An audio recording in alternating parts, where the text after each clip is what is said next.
These things happen in Kenya. People are killed by security agencies, and we do not have probably sufficient inquiry or investigation into it, and we simply move on. Do you agree that that could be the problem even with this? Yes, totally yes.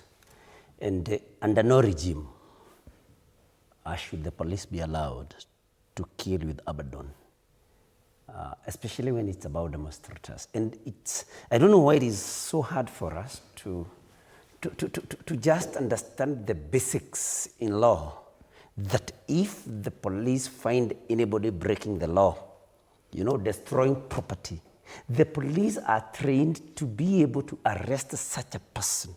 If such a person is so, it's not very easy to arrest such a person, then the police are trained also on how to immobilize such a person.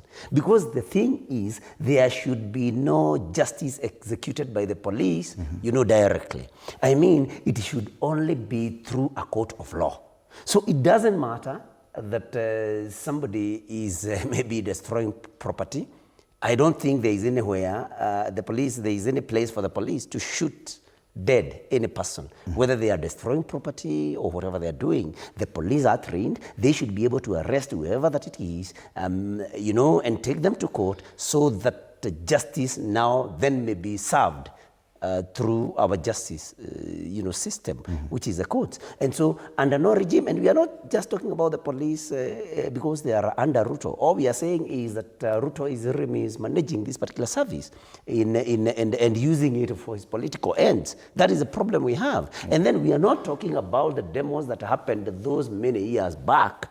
We are talking about the current situation. Remember, this debate has been provoked by what is happening today. So if then we depart from discussing what is happening today and take it to the other demos that have happened and killings that have happened, then maybe we'll have lost the focus. Because the focus today, and that is why it is a topic on the table, is because today there are planned protests by Gen Zs. But before I exit, Fred, my colleague, Honorable Lotte, has mentioned Meja Donk and Honorable Gakuya as people who have been arraigned in court for having planned demos, Gen Z demonstrations last year. And well, it is true, they have been taken to court. The police are yet to produce any evidence linking the two members to any planning. And then we do not even need to be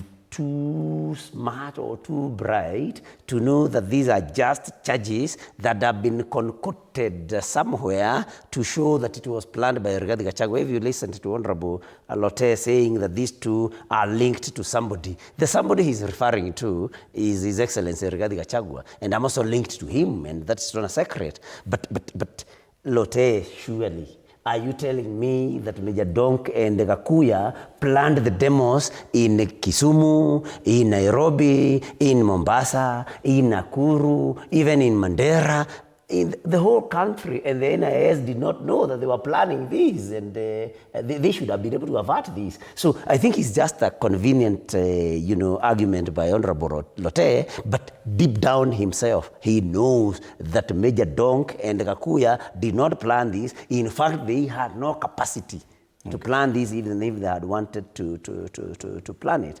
And he has said, if you allow me, I don't know whether you want to go. I want to go on a break, but a quick update. Allow me then to finish. When I come back, I'll give you an opportunity. You can see live pictures there. And that section of Kenyatta Avenue into town coming from Uhuru Highway has totally been blocked by police. That means anyone trying to enter into the CBD, especially motorists, are not allowed to.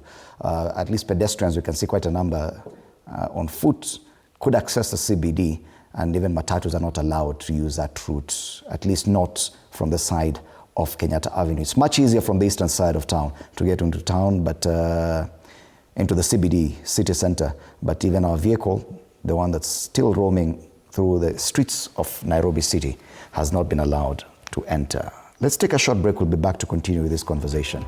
You're watching Morning Cafe, Gen Z Revolt, 1 year later.